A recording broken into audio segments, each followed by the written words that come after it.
أعوذ بالله من الشيطان الرجيم. بسم الله الرحمن الرحيم. اللهم صل على سيدنا ومولانا محمد صاحب التاج والمعراج والبراق والعلم، دافع البلاء والوباء والقحط والمرض والألم. اسمه مكتوب مرفوع مشفوع منقوش في اللوح والقلم، سيد العرب والعجم. جسمه مقدس معطر مطهر منبر في البيت والحرم، شمس الضحى بدر الدجى صدر العلا نور الهدى كافي الورى مصباح الظلم، جميل الشيم شفيع الأمم، صاحب الجود والكرم.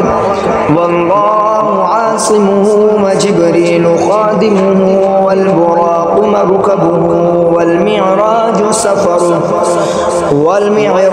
سفره وسدرة المنتهى مقامه، وقاب قوسين مطلوبه والمطلوب مقصوده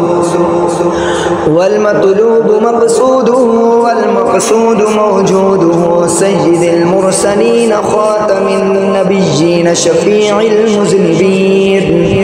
شفيع المذنبين أنيس الغريبين رحمة للعالمين، راحة العاشقين مراد المشتاقين، شمس العارفين سراج السالكين،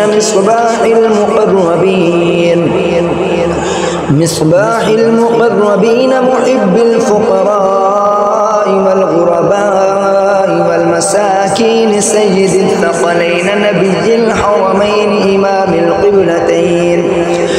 إمام القبلتين وسيلتنا في الدارين، صاحب قاب قوسين محبوب رب المشرقين ورب المغربين، جد الحسن والحسين، مولانا ومولى الثقلين أبي القاسم محمد بن عبد الله نور من نور الله.